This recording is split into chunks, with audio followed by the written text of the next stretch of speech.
just, that chapter, I can say, also, Almost there. can just amend the chapter that is, amend that chapter with the name of It's that hot in here. one. Yeah. They already turned it down once. Well, Emerson counties.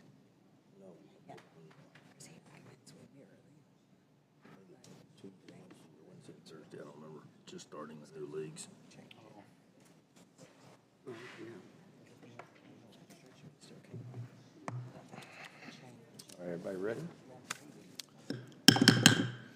I'd like to call to order the Gun Barrel City Council meeting. The City Council of the City of Gun Barrel City will meet in a regular meeting in City Hall Council Chambers located at 1716 West Main Street, Gun Barrel City, Texas, on Tuesday, August 27th, 2024 at 6:30 p.m. If everyone please rise for the invocation, the Pledge of Allegiance.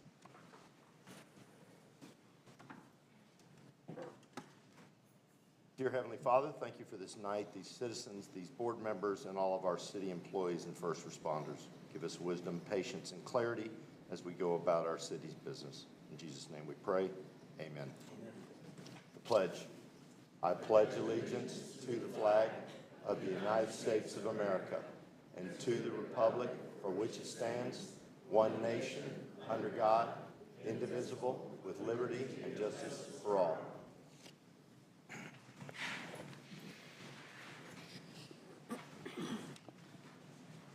We'll now establish a quorum. Roll call from my left, please. Burns here. Evans here. Jacobs here. Burson here. Foster here. We have a quorum. I would also say it's a quorum in the audience. Thank you all for everyone for coming tonight. It shows great interest on everyone's part, and I love it when people are a part of all the stuff that we're doing here in the city. And whether you're for or against anything that goes on tonight, I appreciate everyone showing up and having an opinion and voicing their opinion. I do want to recognize our distinguished guests first. From the EDC, we have Keith Bond, Roy Key, and Chuck Ligon. We have from the Parks Board, Gilbert Shelby. Planning and Zoning, our chair, Kate Weller. And our Board of Adjustments, the very smart Marty Mullins. And also I'd like to recognize our great police chief, Keith Stevens, who keeps us all safe, he and his crew. I do want to say, for the citizens' comments, that if you are here to speak on the animal control, this will be the time that you'll want to do that, and we will get started as we speak now. Citizens' comments limited to 3 minutes pursuant to the Texas Government Code, Section 55.007. Members of the public may speak on any topic. Comments are limited to 3 minutes, and no action may be taken by the council. Any response from a member of the City Council to non-agenda comments is limited to a statement of specific factual information, a recitation of the existing policy, or a direction to staff for follow-up. I do have a list of citizens' comments. First gentleman that's going to speak is, Chris, I hope I did this right, Christopher Bahi. Sorry if I botched that, bud.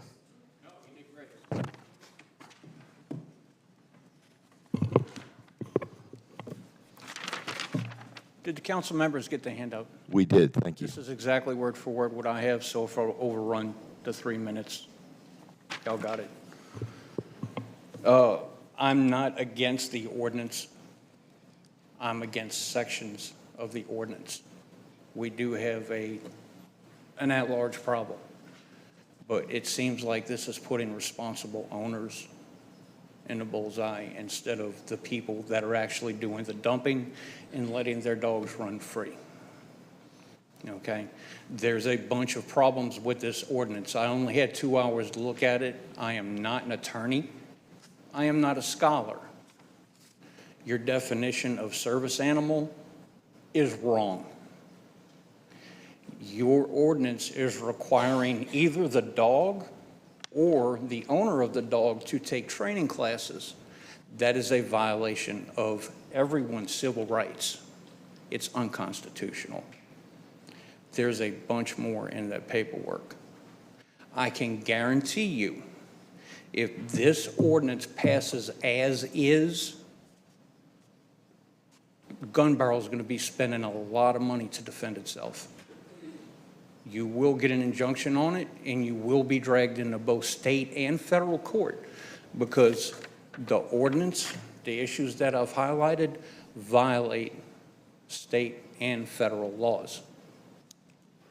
And I'm not going to stand up here and puff my chest out and say, I'm the one that's going to do it. I'll be the one to do it if it bankrupts me. Over my rights, over these people's rights. Everything is outlined here. You can make it public if you want. You don't even have to take my name and address and phone number off of it if you want to publish it. I don't care. I welcome everybody. But this ordinance is terrible. For example, breeder. According to the United States Department of Agriculture, you have to have 11 breeding females. According to the state, you have to have 11 breeding females. According to the USDA, you can have up to 4 breeding females, and you can sell to whoever you want as long as you sell in person and you're selling for a purpose, not as a pet. You are not considered a breeder. So what happens with this ordinance when a guy down the street, when he don't follow the ordinance, and I do, I choose not to get my dog spayed, and his unaltered male hops the fence and knocks up my girl. I've got German Shepherds. Average dog in the United States has 5 to 6 on a litter of puppies. I've seen 10 to 12. Hey, Christopher, I appreciate you very much, and thank you for taking the time to put all that together. Our next speaker will be Amaris Faith.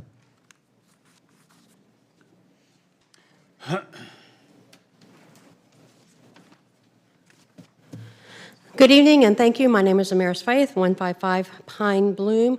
I'd like to say a special thanks to Mr. Burson and also to Dr. Smith for chatting with me over the past months and really helping me to understand some of this stuff. So 6 students are in a classroom. When the teacher steps into the hall, 5 remain in their desk working, but the 6th goes to the teacher's desk and dumps a Diet Coke on the laptop before going back to her seat. Teacher returns, finds the damage, but she splits the cost of the laptop among the 6. Do you, as a parent of one of the 5, pay for the damage to the laptop? On average this year, per month, Animal Control took only 45 service calls, issued 3 citations in one morning, impounded 8 dogs and 0 cats, sent 6 dogs to the Humane Society, and logged 137 miles. Over 6 months, 6 dog bites were recorded and 2 cases of animal abuse. There were no rabies cases in dogs in the past 5 years. Animal Control took 0 calls, issued 0 citations and warnings, and traveled 0 miles because of my dog. Yet the council wants to double tax me to cover the bad actors. It's inherently unjust. Every time I buy lumber at Lowe's, lemonade at Sonic, or soap at Walmart, I pay taxes that already fund Animal Control in the annual budget. However well-intentioned the city council is, the end does not justify the means. Target the kid who ruined the laptop and not the 5 that took care of business. As long as my dog is cared for and contained on my private property or on leash as the ordinance requires, the government has no business in my business, nor does it need to track my personal property. In recent history, the council sent the $500,000 Pier 334 loan to a referendum. That loan didn't come from my piggy bank, and it was a loan that was going to be paid back, and it really only affected one person, and that was the person that was getting the loan. This mandatory registration and fee reaches directly into the pockets of thousands of residents. Excise it, and you still have the guts to keep Gun Barrel City safe. At the very least, I urge you to send the mandatory registration and fee to a referendum, make your case to the public, and let the people decide. Thank you. Thank you for your time. Our next speaker this evening will be Kate Weller, please.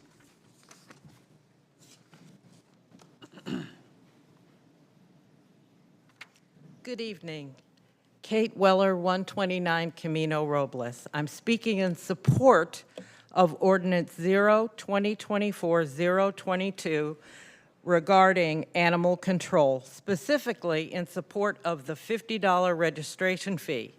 It may seem high, but owners can reduce this fee by $20 if the dog is spayed or neutered, and by an additional $20 if chipped. This reduces the fee to a responsible pet owner to $10 yearly. Note that the cost of spay, neuter, chip is a one-time expense, but the reduction in the registration fee applies every year for the dog's lifetime. Seniors whose pets are spayed, neutered, chipped pay nothing for dog registration. The signs which appeared throughout the city saying no dog tax use the word tax improperly and count on the negative feelings associated with the word tax to trigger an emotional rather than an intellectual response to the registration fee. These signs were posted anonymously with no indication of the responsible party. I strongly encourage the city to investigate whether it can draft an ordinance for any sign posted within the city limits requiring a statement of sponsorship like those required on campaign signs by state and federal law. We deserve to know the sign sponsors are gun barrel city citizens who will be affected or are not citizens whose opinion, while mildly interesting, is irrelevant. Thank you. Thank you, Ms. Weller. Our next speaker this evening is Sean Tolker.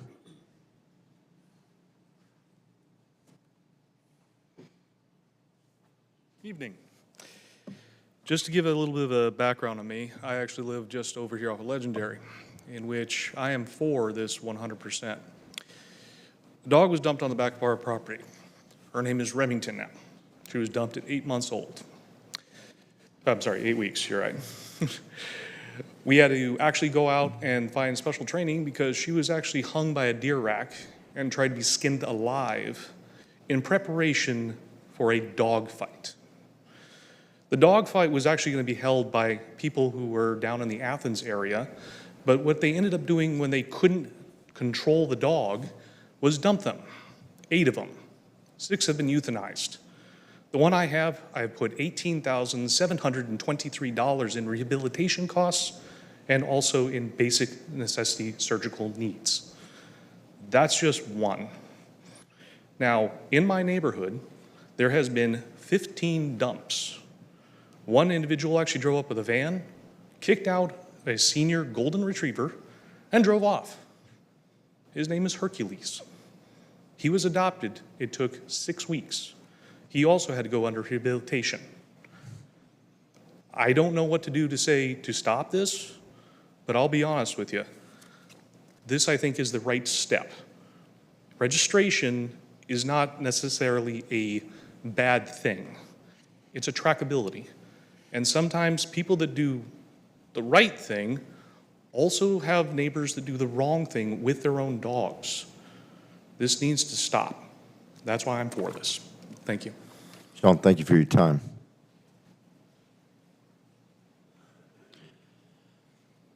Our next speaker, Sherilyn Kelly.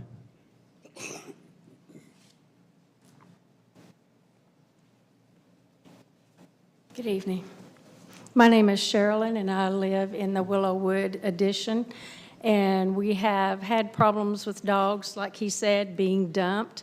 And, you know, when you have a problem and you have a child, you have 5 kids, and you tell one, do not play baseball in the house, he does anyway, and he takes out your big, lovely TV, Do you take all 5 kids and whip all 5 of them because of the one, or punish just the one?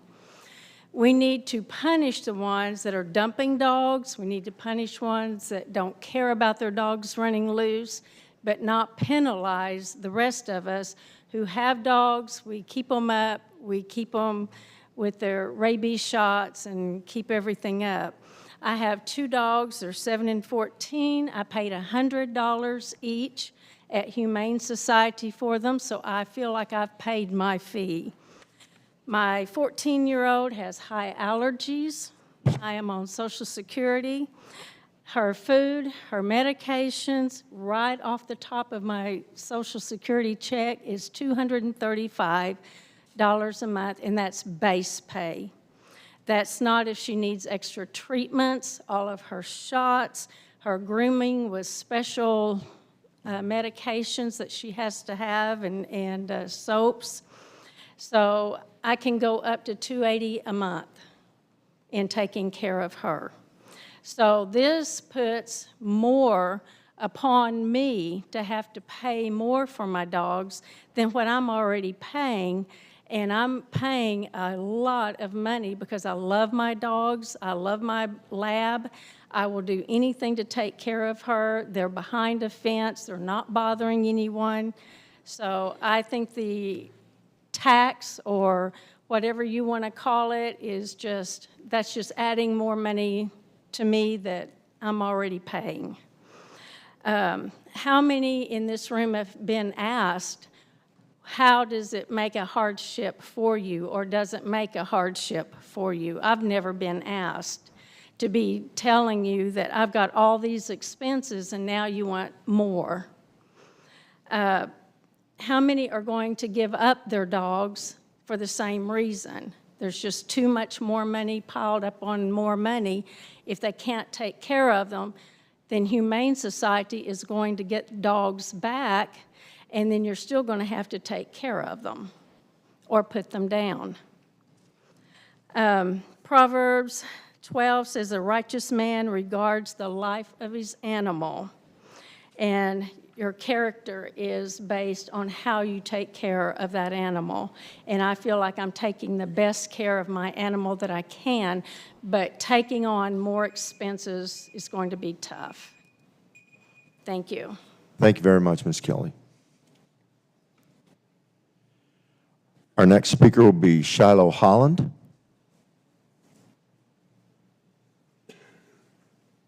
Hi, guys. I'm sure you're sick of me. I'm a dog trainer and behaviorist, for those who don't know me. I've got more than 20 years of professional experience, and I've been fostering dogs for over 30. I'm looking forward to a day when I'll have to foster dogs out of the area, and I'm very grateful that y'all brought in professionals to actually study the problem so that you understood the available proven solutions, and that now you've got a viable plan that's been proven all over the country, not so much in the South, though, which is a big problem. I've got a whole thing on my phone that I wrote, and it gets kind of off topic, but I'll try to do my best. So these ordinances have already been proven elsewhere. I'm sure you guys have seen the evidence. They're fantastic. Waco's doing a good job. There's some places in South Texas that are getting better. I mean, it'll take time, but overall, I'm really grateful that not only will we have fewer animals on the loose, we will have more accountability for the responsible owners. We'll know where animals belong, be able to get them back to their humans.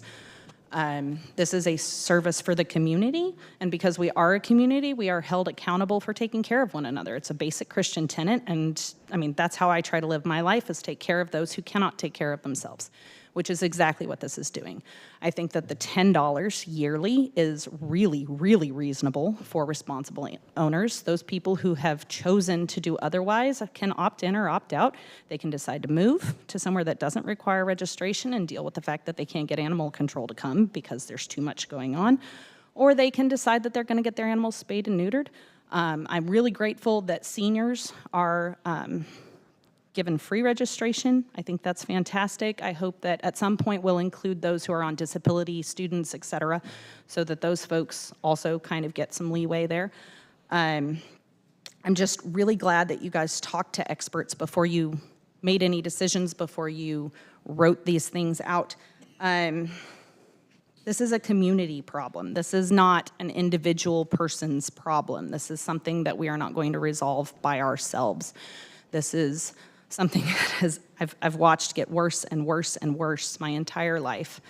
And up until I started researching for myself what's working in the areas where it is working, up north where they have waiting lists at shelters to adopt mutt dogs that down here nobody wants, that I have to foster for months and months before I finally find a home for them. I've got one that's needing a home if anybody's looking for a great dog. I've had her for 8 months. It's a problem. And up there, they have these same ordinances in place, and they've got a waiting list, and we ship our dogs up there. And that's a great solution for now, but I'd love to see our local shelters turn into the place where dogs can be brought in so that we can get them homes. Thank you, guys. Thank you, Shiloh. Our last speaker this evening will be Nestor Estrada.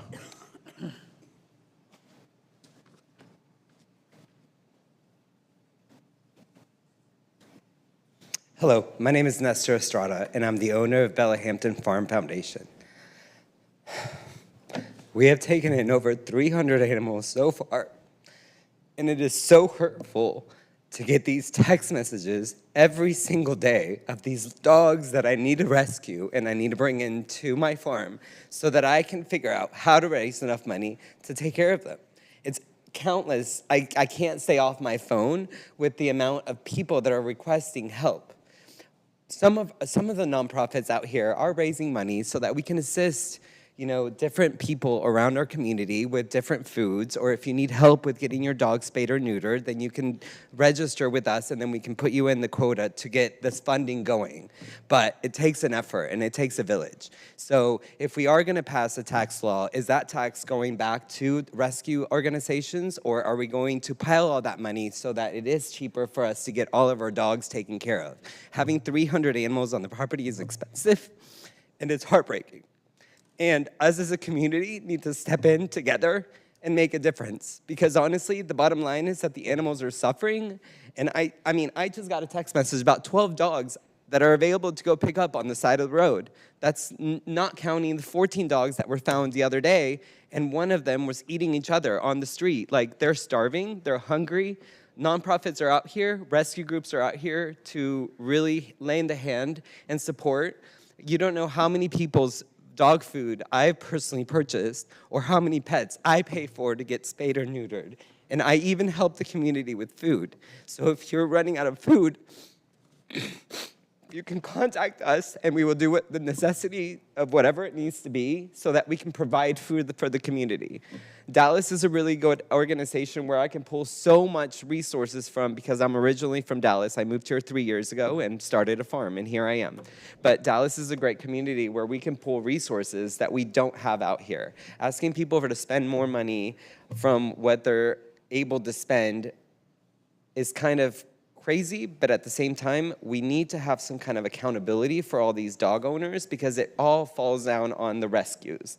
And then, for example, Buffy, she has over 50 dogs. That's a lot of dogs. I have over 45 cats right now that I've taken in, kittens. Like, I just lost 2 on the way here, and it's heartbreaking. So this is where I'm asking that we all come together as a community and figure out a way that we can help each other and we can grow as a community, but also not forget our animals that are out there suffering and eating each other because they're hungry. So please, we all need to come together and figure out what the resolution is, because there's no place for these dogs to go, and rescues are getting completely overwhelmed with the amount of animals. Thank you. Thank you, Mr. Estrada. I appreciate you very much.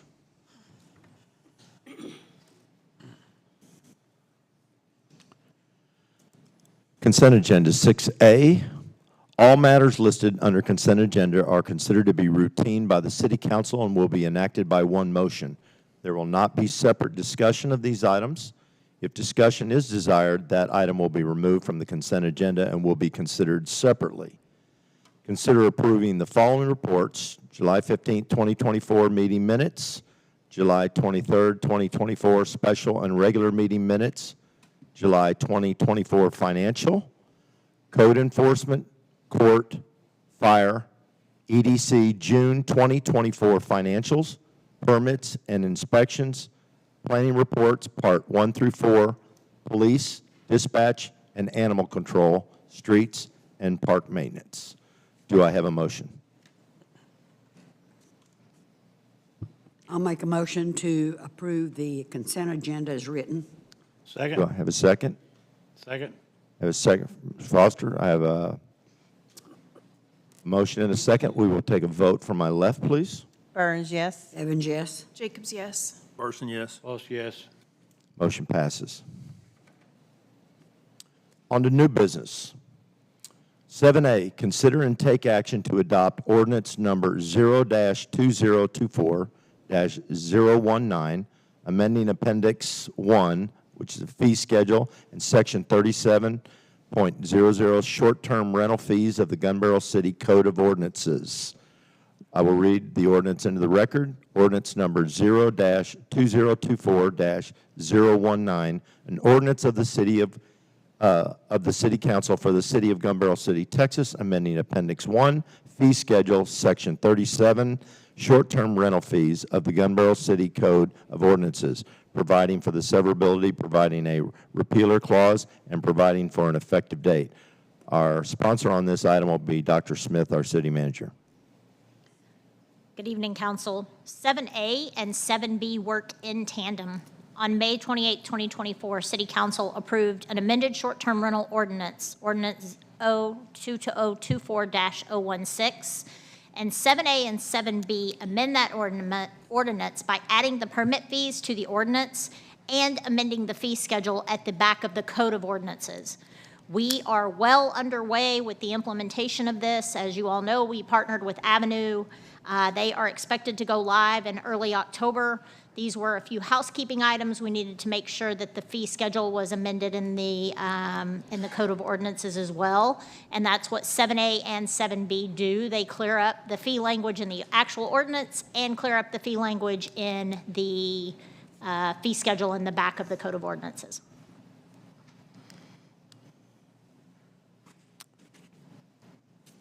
Any questions? Questions for staff? Council? Mayor, you will need a motion for 7A and a motion for 7B, although I discussed them both at the same time because they tie together. Do I have a motion? I move that we adopt ordinance number O-2024-019, amending Appendix 1 fee schedule and Section 37.00 short-term rental fees for the Gun Barrel City Code of Ordinances. I have a motion. Do I have a second? Second. I have a second by Mr. Burson and a motion by Ms. Burns.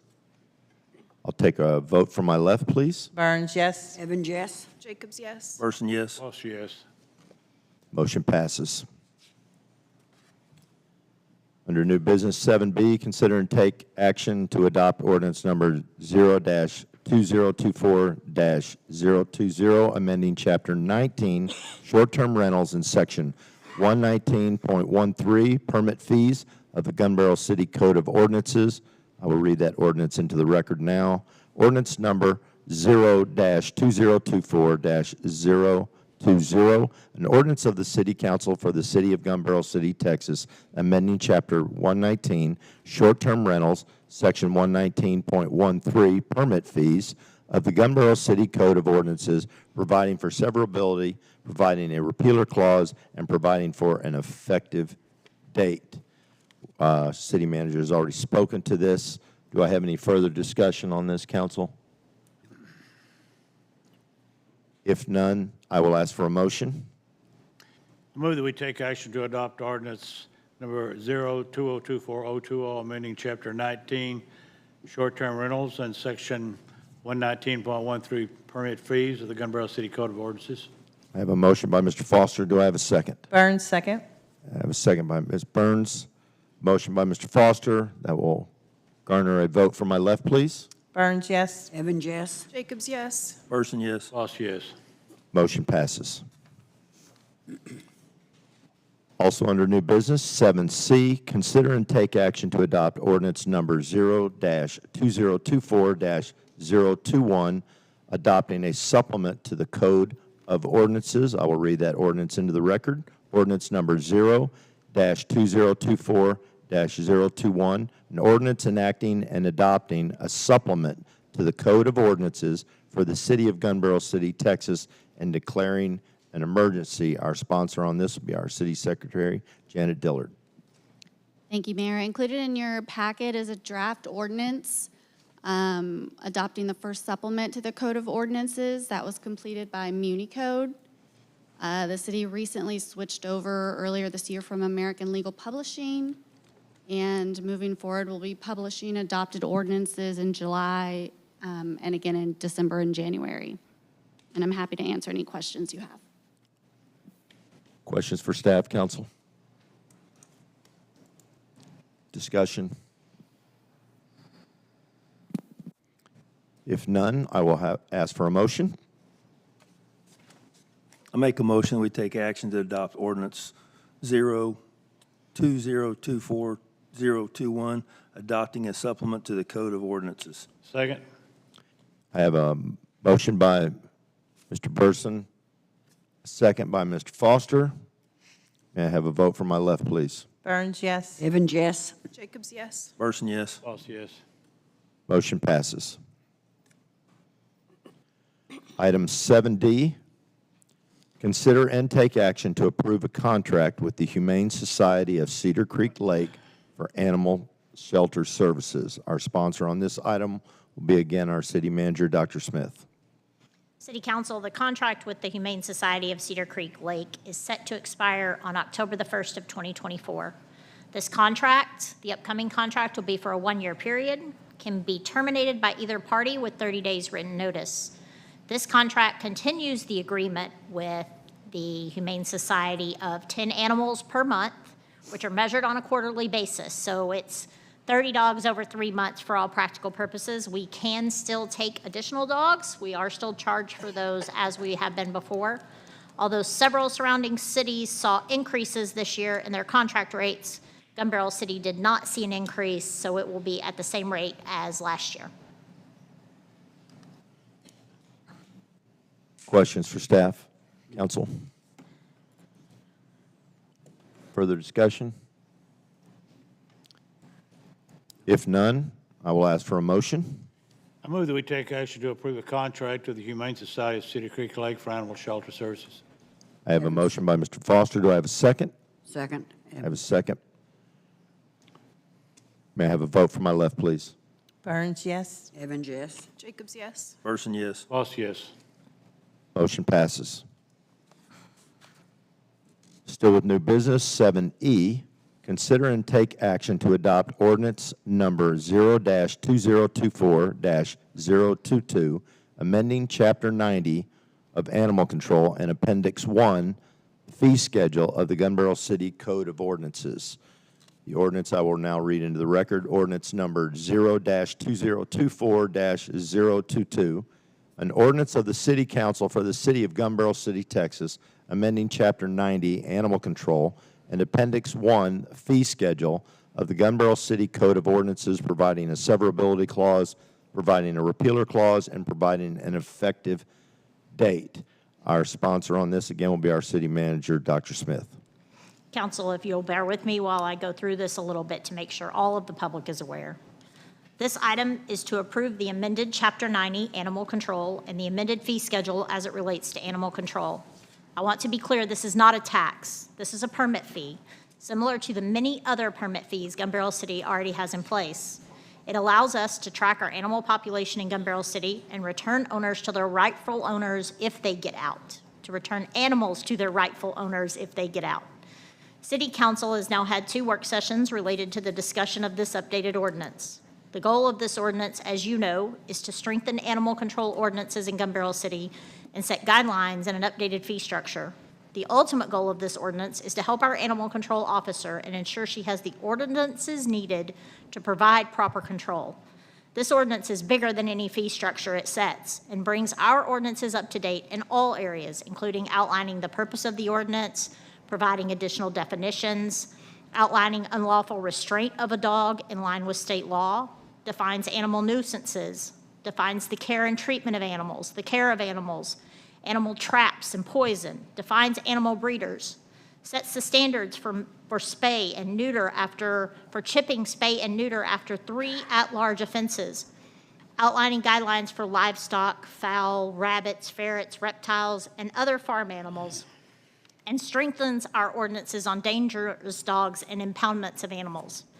This item will also amend the fee schedule, and as recommended by City Council, add a registration fee for dogs. This ordinance has been reviewed and approved by our city attorney. Per Texas Local Government Code, our ordinances can be more restrictive than state law, but not less restrictive than state law. The registration fee is $50 per dog, but there is a discount for a dog that's spayed or neutered and chipped, making the fee $10. For seniors, if the dog is spayed, neutered, or chipped, the registration will be free. The goal of this program is to do a full rollout with free registration clinics and chipping to kick the program off. We're already working on that with our animal control officer and our police chief.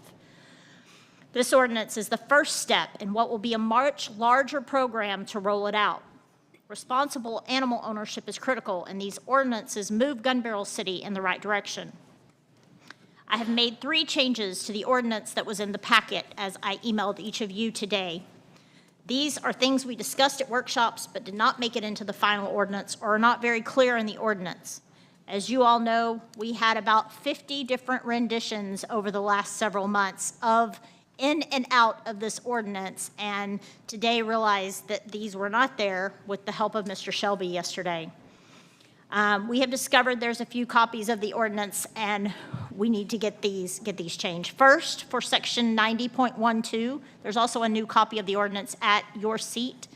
We agreed to make chipping and spay-neuter mandatory after 3 offenses, and that was not changed in the ordinance that was published in the packet.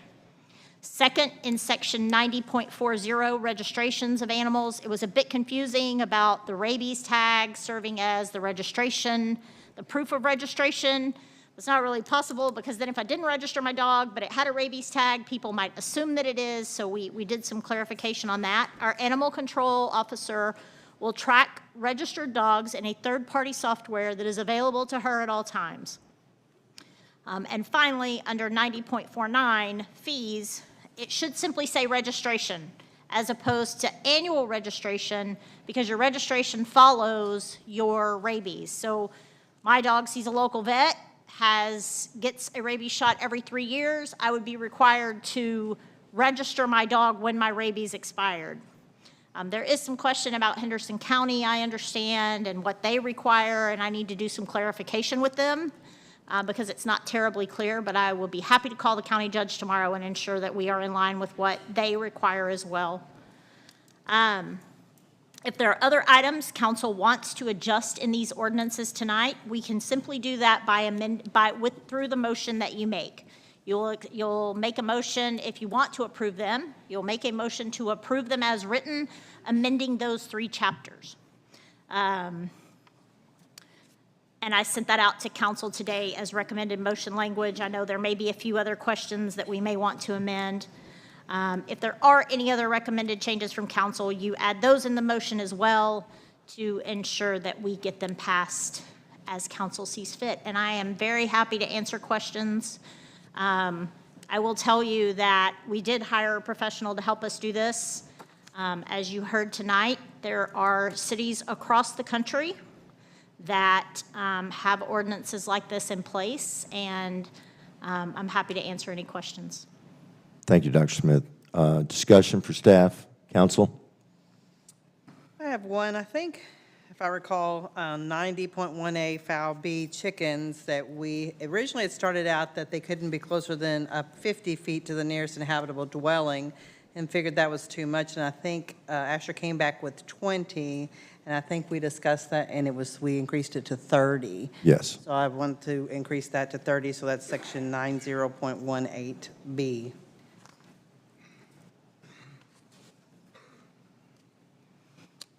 And that can be added to the amendments if council agrees. I thought it was 20, but Janet did look, and April, that is what y'all discussed. So we can, if you can just add that to it, and we can amend 90.18B as well. and that's the distance of chickens from surrounding homes.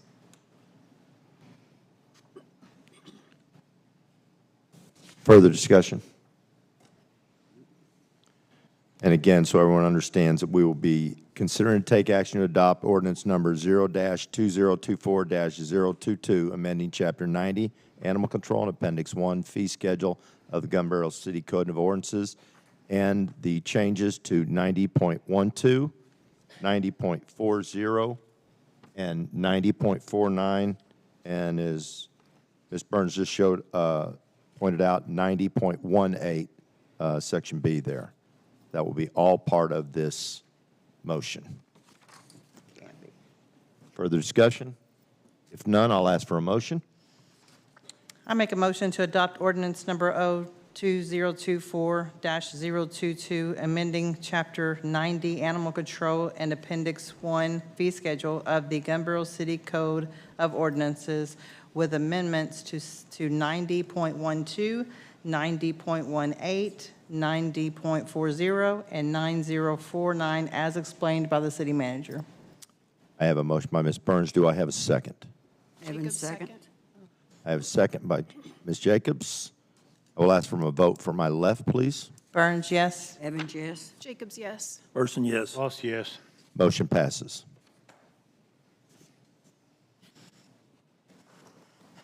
On to 7F, consider and take action as desired regarding ordinance number 0-2024-006, which amended sections of the code concerning the membership and terms of office for the Park Board, Planning and Zoning Commission, and Board of Adjustment.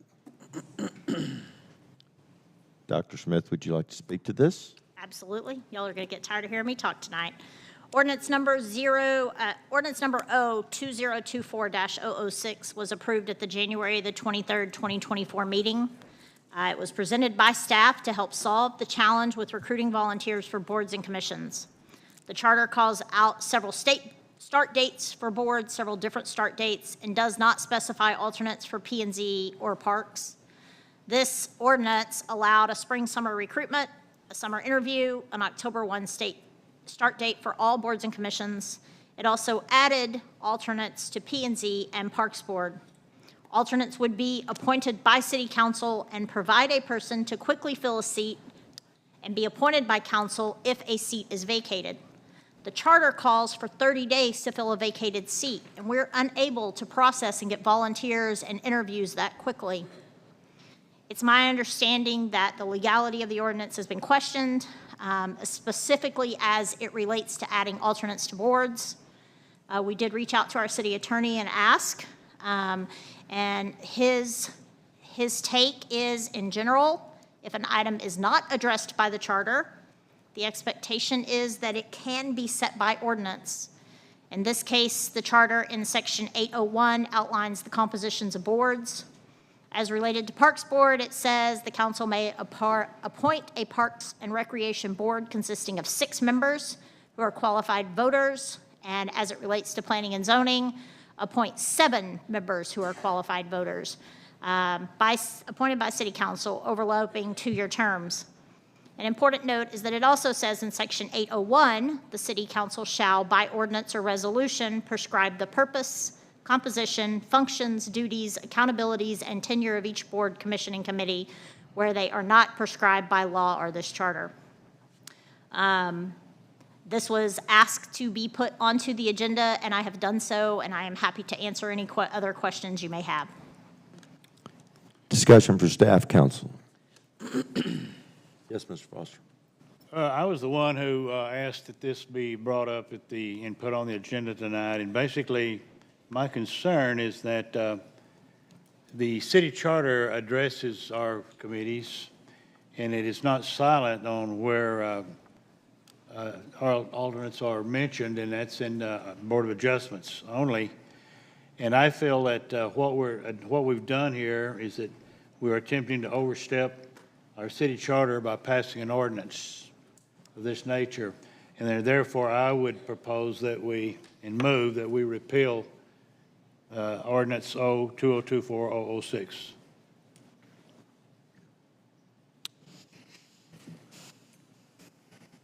Further discussion? Is that a motion by you, Mr. Foster? Yes. I have a motion by Councilman Foster to repeal. Evans, seconds. I have a second. Further discussion? I mean, I'd like to discuss it. I mean, I can see it both ways, and that makes it very difficult for me. I deal with other deed restrictions or bylaws and things like that you can do if it is silent, and it's hard to decide if this is or is not silent.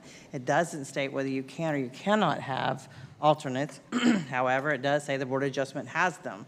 I don't know if that came into play later, like after it was written and maybe it was amended and only added to the Board of Adjustments, and so therefore it wasn't intended to be silent for everybody. I mean, I personally do not know.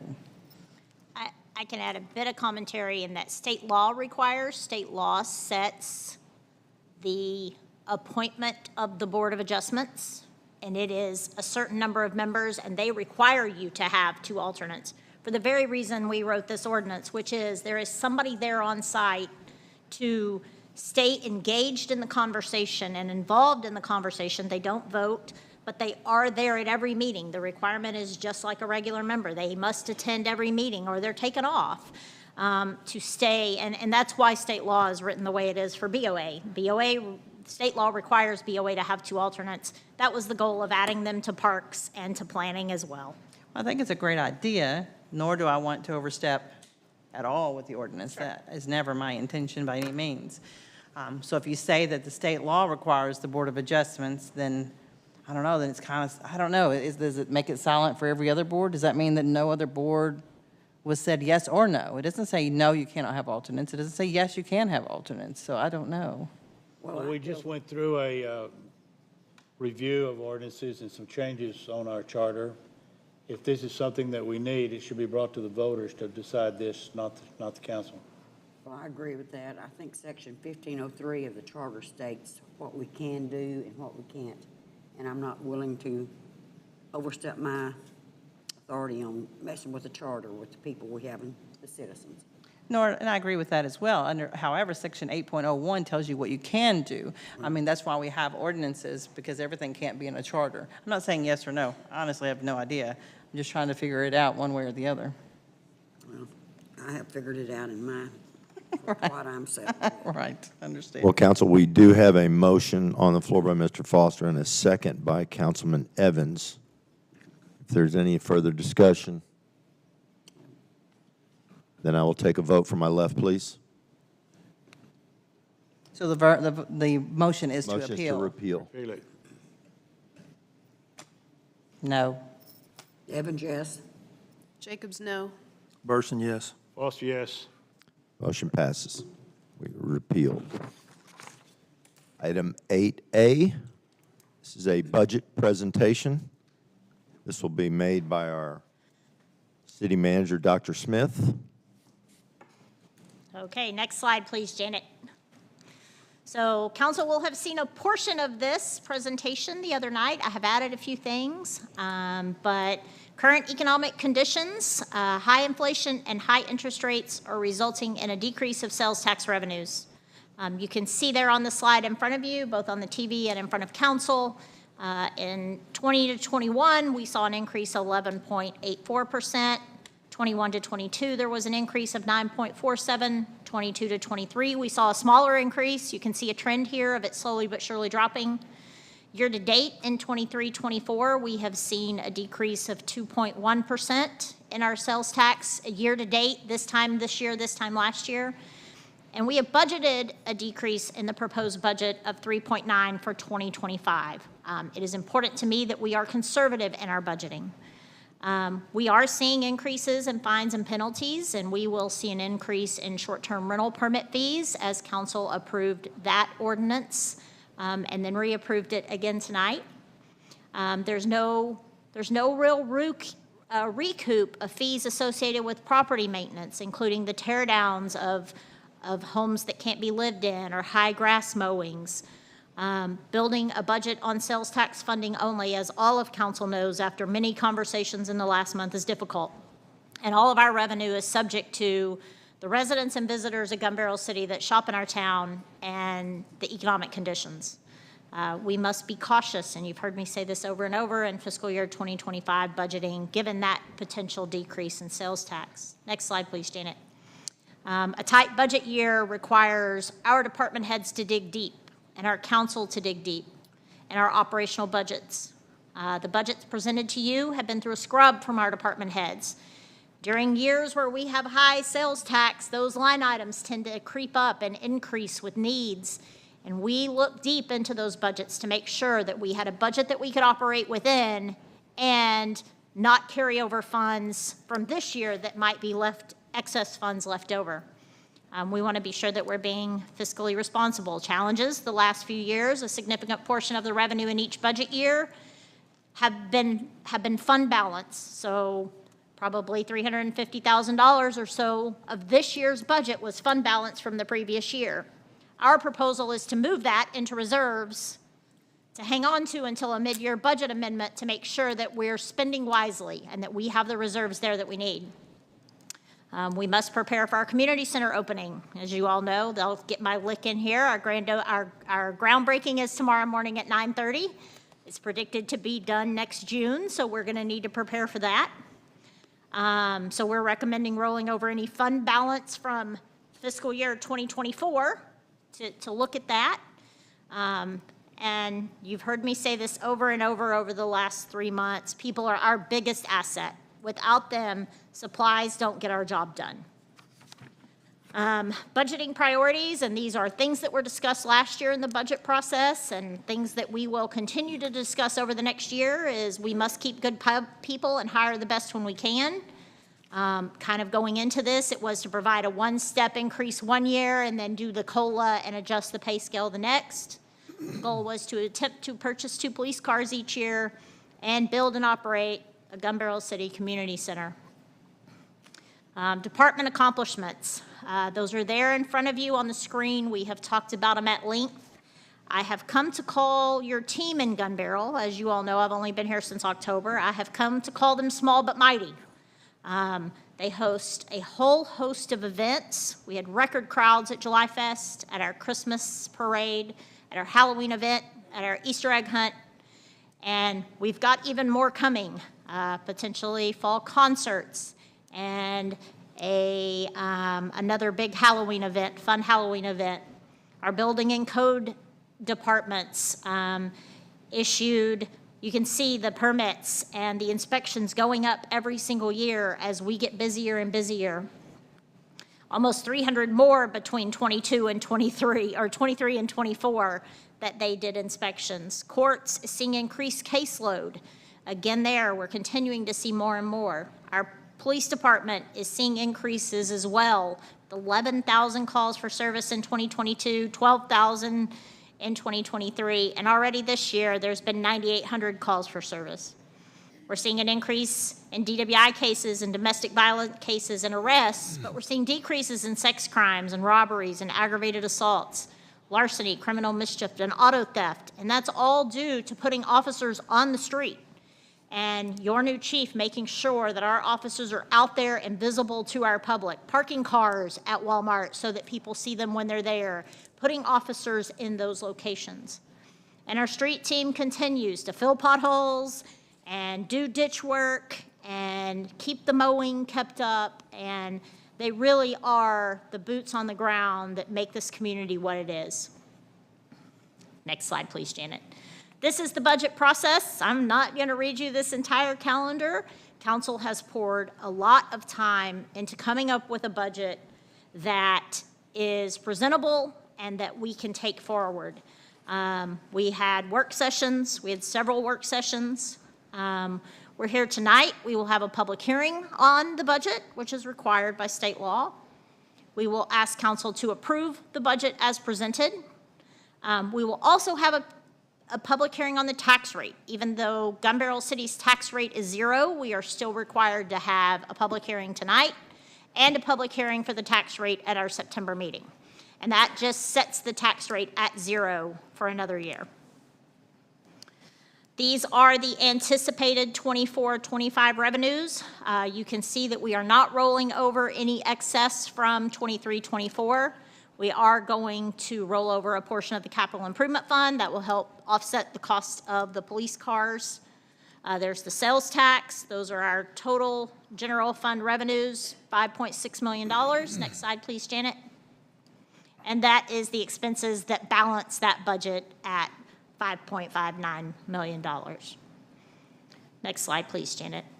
This is something you all have not seen before, but I tried to kind of do a graph of where does our budget go. So our budget in 2024 was roughly $6 million. Our budget in 2025 is roughly $5.6 million.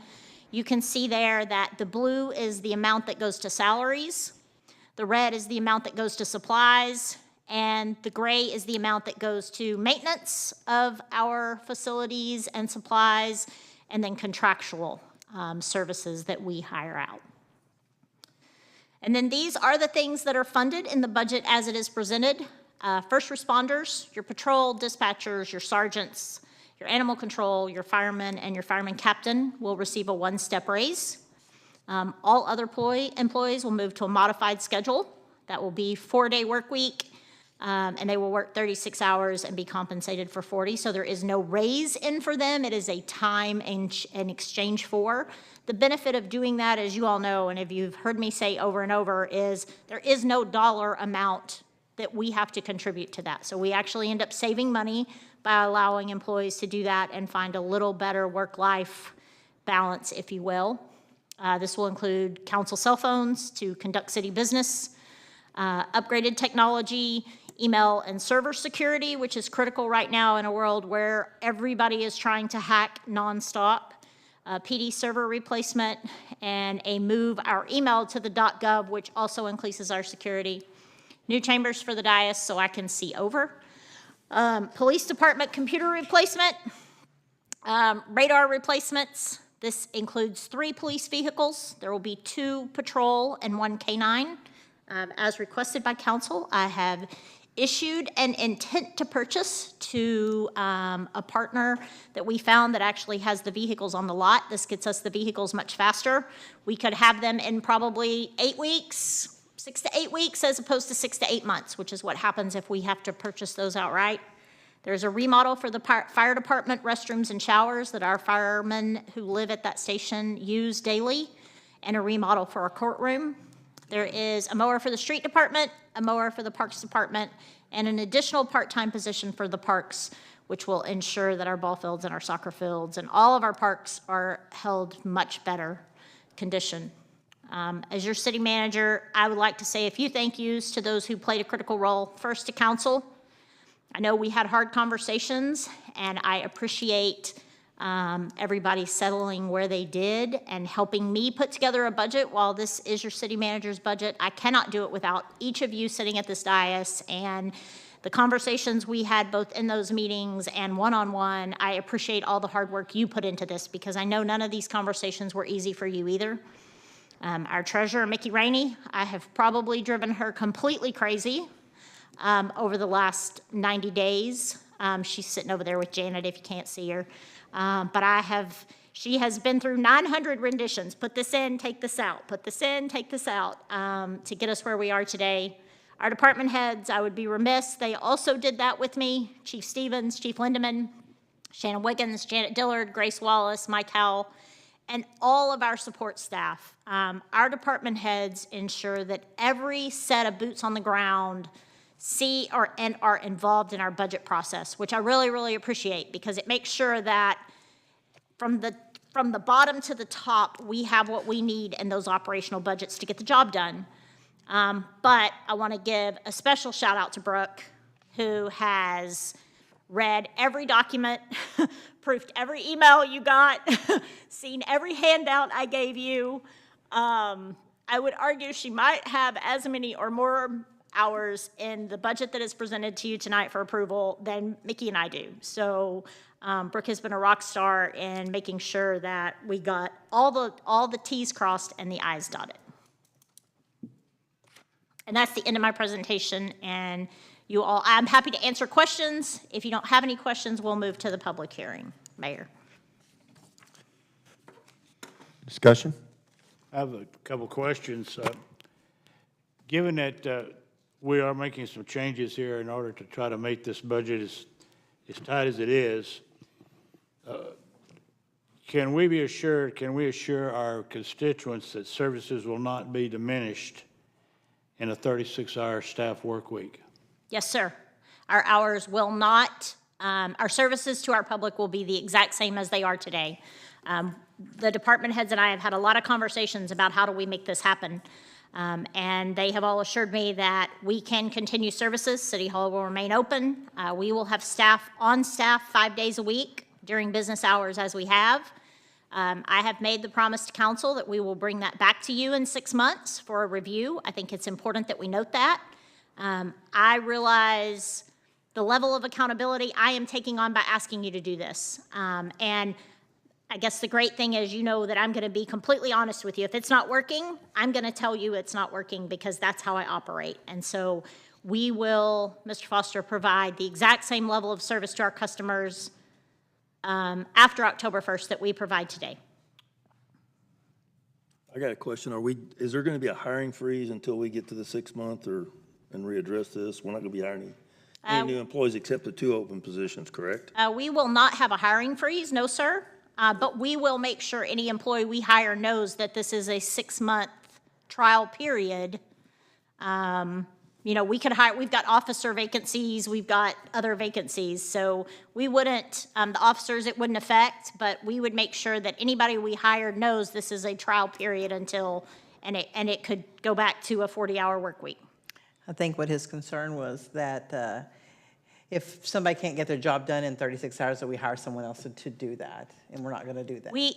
In your budget are the allocated salaried positions, and those are the only positions that we can fill through the budget. Sorry, Jay, I'm sorry, I didn't understand that question. That was the answer. Thank you, April. I was like, what? No, I got to hire some officers. No, we're not going to hire extra people to make it happen. That's what I'll say. All those positions are called out in the budget. Okay. But I think one thing we have to be clear is that in a budget reduction time, it's always easy to come up with a budget when the money's increasing. But when it starts to flatten out or decrease, that's when it gets a little more difficult to budget. And quite a bit of time was looked at this in terms of how we might meet this overall shortage, if there is one. And what we're really doing here is trading off, as I understand it, and I think that the public needs to understand this, we're trading off salaried employee hours for operations money. Is that correct? Is that a correct statement? Kind of, yes. That is kind of correct. Yes, sir, Mr. Foster. What is correct? That is correct. So we are, in lieu of providing other staff a one-step raise, we are giving them time, and that allowed us to put money into the budget requests and into the operations, 100%. So in some respects, it's the old saying is you're sort of eating your seed corn here. But we're in a really tough situation here, I think, and at least for this year, I think that probably inflation and COVID has been the 2 biggest contributors to our increase in sales tax over the last 3 fiscal years. But with COVID leveling out, inflation leveling off, now I think we're going to see probably a decrease, and this is what we're facing. I'd like to add on a little bit of a positive note that we have, and I'll shouldn't speak for everybody, but I will. It was hard. We had real hard discussions. It was heated at times, but everybody came together, and for the sake of the constituents and the people in Gun Barrel, we came up with the best laid plans that we have right now. I think these are unusual times for everybody. I think everybody's seen they're having to tighten the belt, and we've had to go to some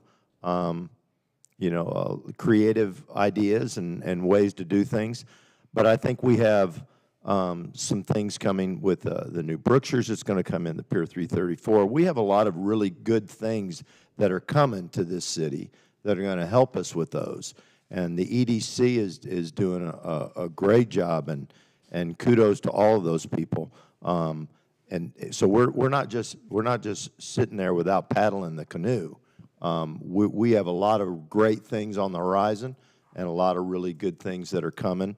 And some of these revenues that we were looked at too, we haven't even gotten all of the summer's revenues yet. So I would say that, is it tight? Absolutely. Did we have to do some things that are a little off the beaten path? Absolutely. But I think I will speak for everybody that it's a budget that we can work with, and it's very attainable. There's nothing in there that we're all a little about. Everybody's very comfortable with it.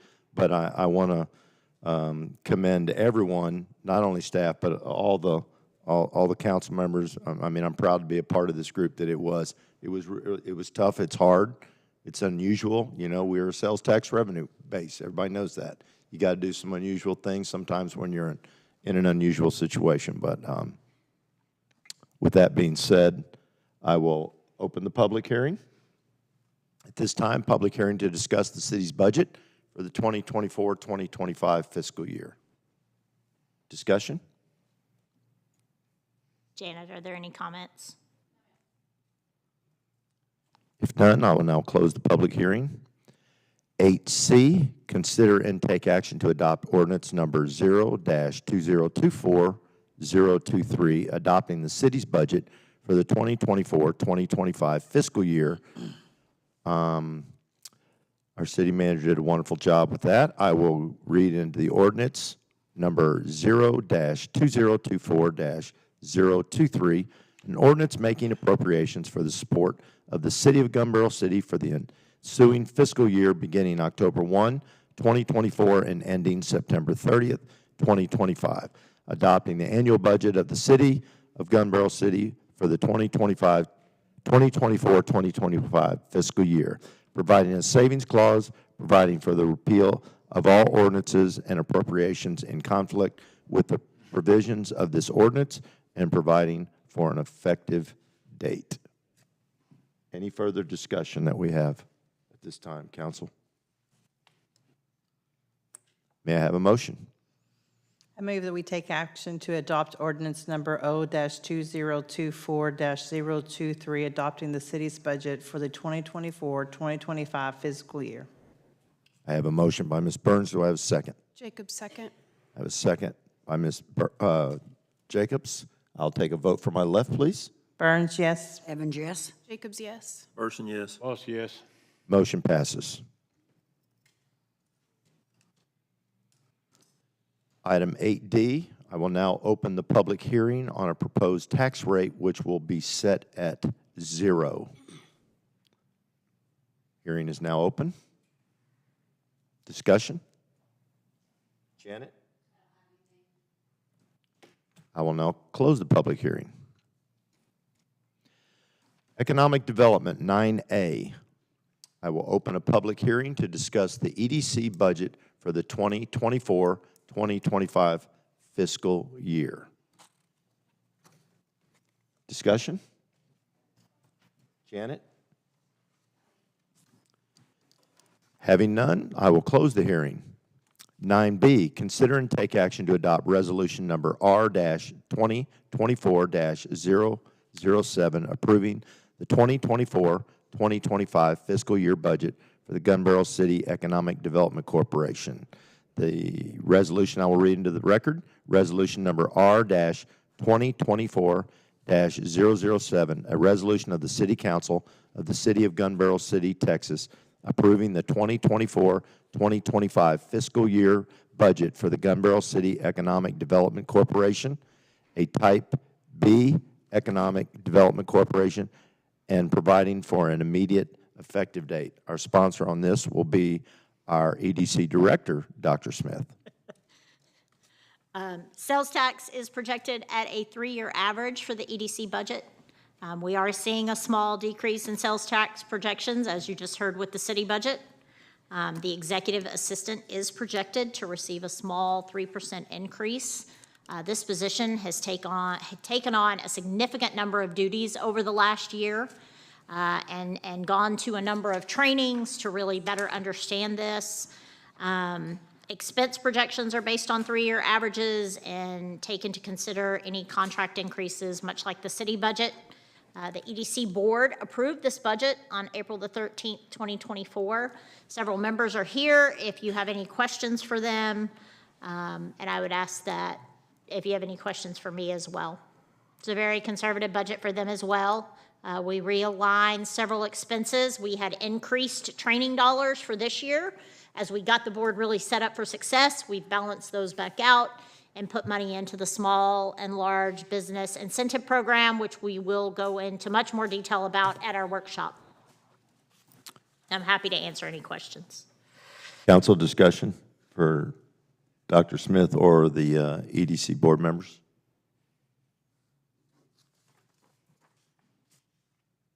If none, then I'll ask for a motion. Move that we adopt Resolution R 202407, approving the 2025 fiscal year budget for the EDC of Gun Barrel City.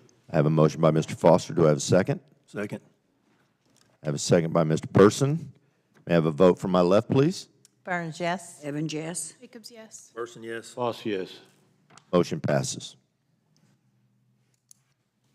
Moving to 9C, consider and take action to plat the property on which Luther Lane Extension exists and formally transfer ownership to the city of Gun Barrel City through a right-of-way deed. On this, we will deflect to my EDC director, Dr. Smith. This is really, council, a housekeeping issue from when Luther Lane Extension was built. This should have been done before we ever put a road on it.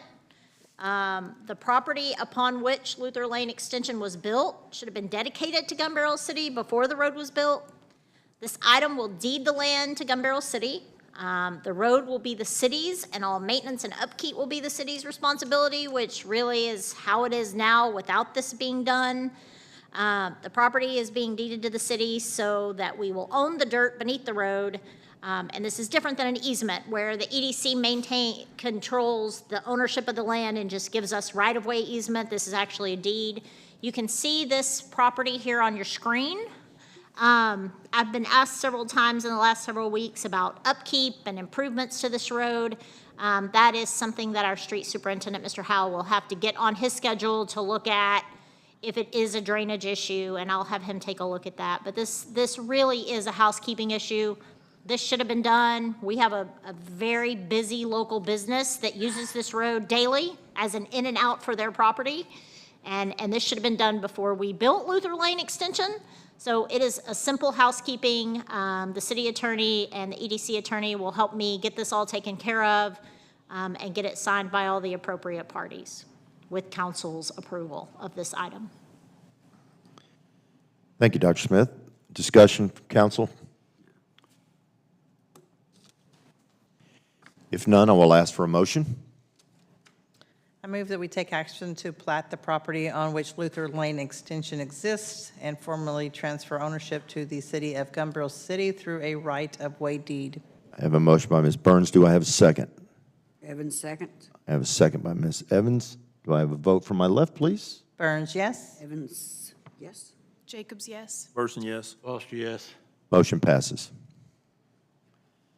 9D, consider and take action to plat the 1.44 acre land located at the corner of Church Street and Luther Lane and sell the property for the appraised value of $130,000 plus the cost of closing. I will defer to my EDC director, Dr. Smith. This property was appraised in July of 2023 for $130,000. We are asking City Council to approve the EDC platting and selling this property to a local business owner who is here, and I will ask her in a moment to get up and speak. Her name is not included because I wasn't sure when I put this through the EDC if she would want that information public, but she spoke at the EDC as well. They have agreed to, this land has been appraised and has been surveyed outside, so that's what you see right here. It's 1.44 acres at the corner of Church and Luther Lane Extension. If you would like to get up and speak, you're welcome to do that. Sure, yes, please. when she's here. She's a local dentist, and she will tell you a little bit about what their plans are for this property. Good evening, everyone, and I apologize for my blocked everything. My name is Dr. Anshu Bansal. I'm a dentist. I have a small practice right next to Starbucks, sandwiched between Starbucks and Verizon. We've been there for 7 years, and we are looking to expand. And the reason for expansion is I'm very passionate about sleep apnea and the impact of sleep apnea on the overall well-being of a person. There is nobody within 60-mile radius who is actively working with patients on sleep apnea, giving them options that are different from a CPAP machine.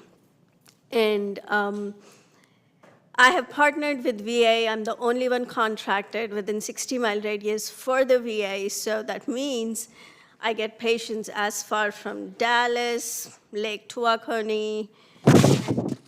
I don't even remember all the names of the places that are just so new. So seeing that rise, I had also contacted the local hospital and wanted to encourage them to adopt and offer their patients oral appliances, but they were pretty reluctant. And I thought, okay, then I have to do this on my own. And we looked at the property, and one of our friends said that we should talk to the city and see if they would sell it to us. That being said, apnea is such a huge need for the community, not just for the veterans, but for everybody. I don't think so. Even 10% of the population knows that CPAP is not the only option. There are options. So preventative to treatment, maintenance, and then the well-being. Those are the things that I incorporate into my dental practice. And I need room. I cannot work out of just a 3-op. So I'm requesting you all to please sell me this land. So it's not a sale pitch, but it's a buying pitch. Although I understand we do not generate sales tax directly, but everybody who comes to see me, they travel. And if they stay here and those appointments are long, they need gas, they need food, they need coffee, and they are here for half of their day. So it is an indirect way to generate a business, to generate a sales tax. And eventually, I wanted to make a point of wellness center, as I said, which is not anywhere. I don't want people to go to Dallas if they need anything as far as well-being. So be it herbs, be it natural treatment, I want to incorporate that and see a patient holistically and not just 32 teeth. I am open for any questions, and I can answer whatever you all have any doubts. And Doctor, I want to ask you if you could please, because I was there the night you did the presentation at the EDC, which was very well done by you and your husband. Can you explain to them a little bit further about some of the other services, like with some of the special needs and things of that nature? right. Some of the other. So special needs is another area that we lack around, and a lot of dentists, they shy away from those patients. I'm partnering with some local trust funds who have these special need trust funds. They give out to special need patients, and they can come and get their dental work done. But lot of special needs, you just cannot do a regular treatment. So you need anesthesia, you need anesthesiologist, and a whole environment which is not very stimulant to these patients.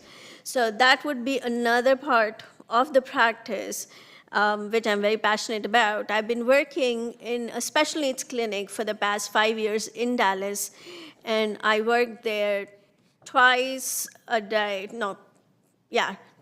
in a month. And I've been doing that since they opened in 2019. I really think I always remember my sweet patient, I don't know I should take his name, but I'll take his first name, Taylor. Very, very dear to my heart. And every time I see him, and I'm just bound by the constraints of the limited opportunity I can offer to that patient of mine. Bless his heart, he's the sweetest kid. And I have been meaning to do that, and then the COVID hit, and it's just been getting so much pushback, and I'm just ready now. I'm like, I'm gonna jump and get this done. So hopefully you all consider my request and send me the land. Will the the increase in the size of the facility, will you be hiring additional staff to help you with a larger facility? I would. So the special needs and the apnea, they both require an additional certification. So that would be the part that I would be seeing. Then I'm trained in dental implants, and again, I'm a general dentist. I never wanted to jump into that route and learn, again, implant dentistry, which is just so vast. But it was my patient who was like, no, you need to go and learn, and I'm going to be your guinea pig. And I used to, for 2 years, I took every patient to Dallas, to my mentor's office, so that I can work under his guidance and make mistakes. And he's there to guide me and not just go to a course and start doing stuff, which is just so invasive. So those are the aspects.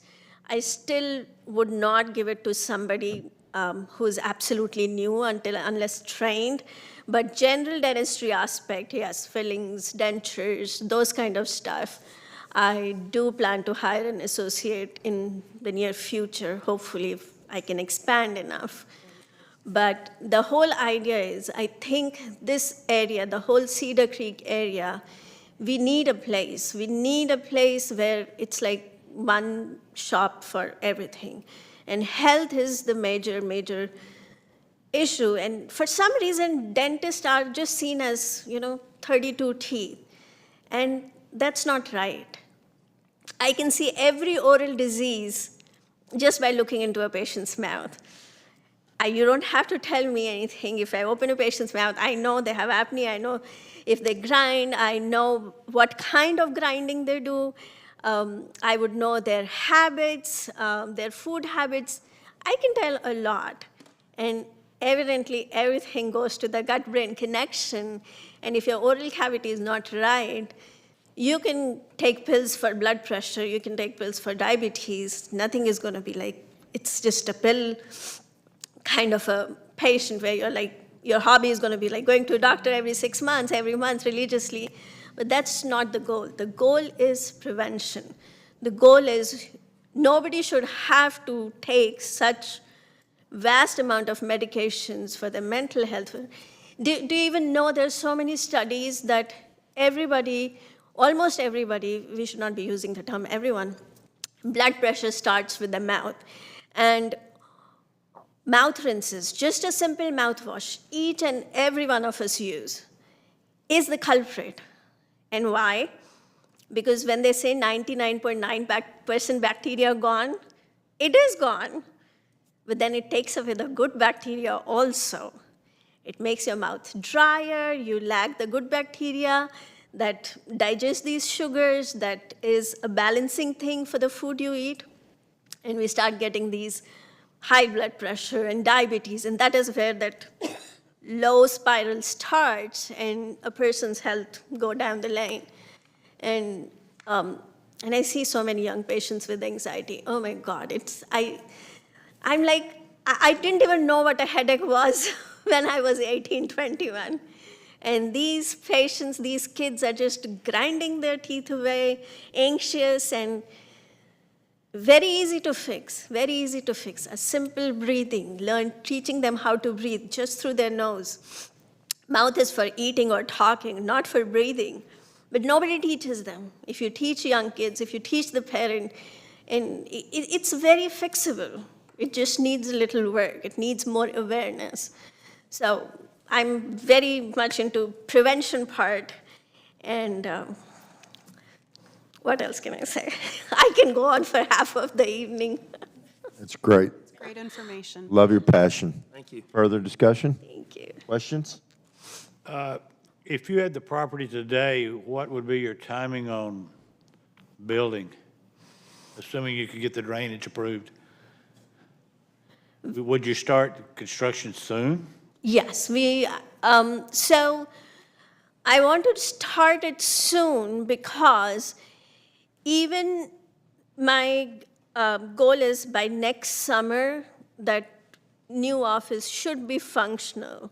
So if not the whole office, at least the special needs is the one. I'm partnering with anesthesiology group, and they are new to DFW area, and it's called Elite Anesthesiology. So you have funding lined up, so to speak? So this morning, me and my husband, we met a loan specialist, Miranda Perry, to get the ball rolling in that direction.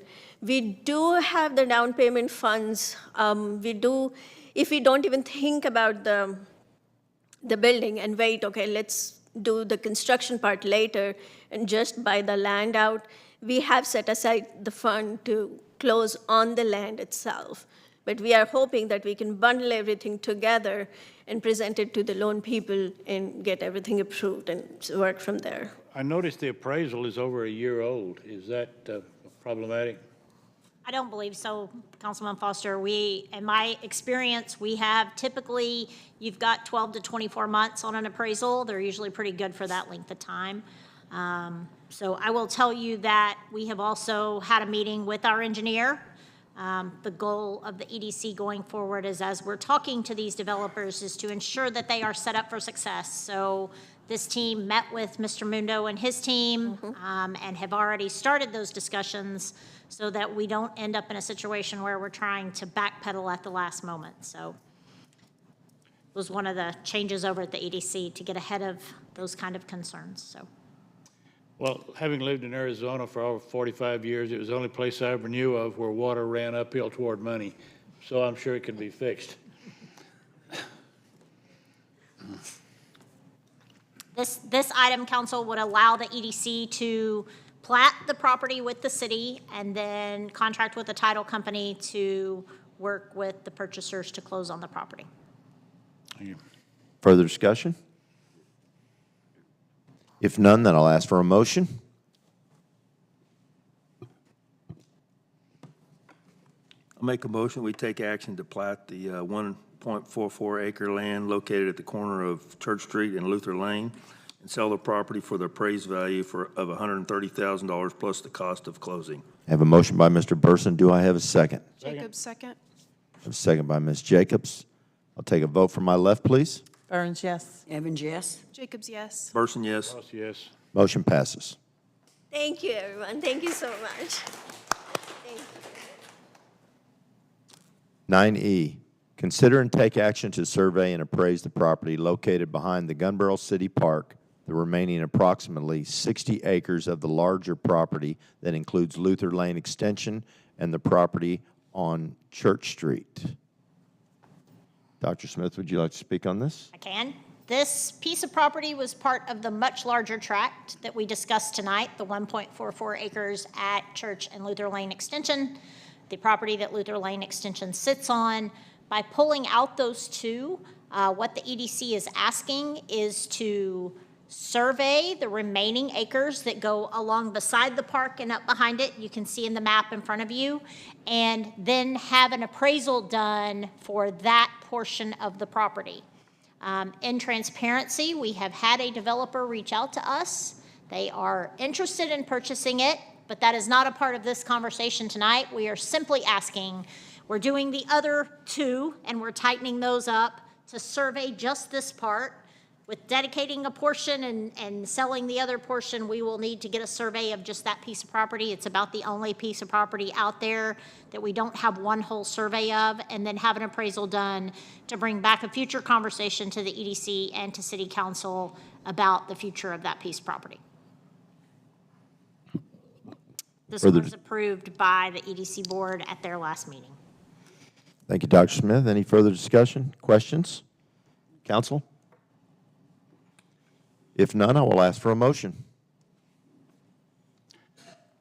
I move that we take action to survey and appraise the property located behind the Gun Barrel City Park, the remaining approximately 60 acres of the larger property that includes Luther Lane Extension and the property on Church Street. I have a motion by Ms. Jacobs. Do I have a second? Evans, second. I have a second by Ms. Evans. May I have a vote from my left, please? Burns, yes. Evans, yes. Jacobs, yes. Person, yes. Lost, yes. Motion passes. 9F, consider and take action to adopt resolution number R-2024-008, approving the 2024 amended bylaws of the Gun Barrel City Economic Development Corporation. I will read into the record the resolution. Resolution number R-2024-008, a resolution of the City Council of the City of Gun Barrel City, Texas, approving 2024 amended bylaws of the Gun Barrel City Economic Development Corporation, a Type B Economic Development Corporation, and providing for an immediate effective date. Our sponsor on this will be our EDC Director, Dr. Smith. Subcommittee members Keith Bond, Linda Rankin, and Gary Damiano have been meeting monthly since November of 2023 to update the GBC EDC bylaws. The draft was presented at the June 24th EDC meeting and shared at that time with City Council for feedback. Recommendations from that meeting, from input from our public, and from input from our City Council members were incorporated into the draft and final review that was conducted at the July 17th EDC workshop. The latest draft that you have in your packet has been approved by our EDC attorney, Jeff Moore, and approved by our EDC board at the August 13th meeting. There are minor updates, there's some language change, there's a few sections that have been moved around, but overall, the bylaws do fall in line with our charter as they are set forth for the EDC. We do have Mr. Bond here, who was on that committee, and Mr. Key, our president, if anybody has questions. Discussion, council, or questions for staff? I'd like to shout out a big thanks to Linda Rankin, Keith, and Gary Damiano for working on these bylaws. For those of you who may not know, the revision of those go well back before November of 2023 in an attempt to get them revised. And I think we finally reached a place now where everyone agrees with the bylaws and they're really in good shape. And I want to recognize the subcommittee before the vote and thank them for their hard work. Thank you, Mr. Foster. They Further put comment? in significant hours and Yes. a lot of work behind the scenes. Keith kind of led that charge, and Ms. Rankin made more renditions and red line versions. I think she killed a few trees doing that, but she kept everybody kind of on track, and it was a great board, and it was a great subcommittee, and they accomplished a lot. It seems like a long time, but if you knew where they started and you knew where they finished, one of my first days here, I got handed a copy and said, these need to be updated. And I was like, time out. I've been here one day. Let's go through this. So they've done a lot of hard work over the last 10 months. Yes, they are very good. I'm just knowing from experience, and I'm just proud of what we've got today to approve. Thank you, Ms. Evans. Mr. Bond, you always should be well commended. Thank you again for all your service. If there's no further discussion, I will ask for a motion. I move that we take action to adopt Resolution R-2024-08 approving the 2024 amended bylaws of the Gun Barrel City Economic Development Corporation. I have a motion by Mr. Foster. Do I have a second? Evans, second. I have a second by Ms. Evans. I'll take a vote from my left, please. Burns, yes. Evans, yes. Jacobs, yes. Person, yes. Lost, yes. Motion passes. I would like to thank everyone that spoke tonight and everybody that came tonight. And everyone have safe travels. This meeting is now adjourned.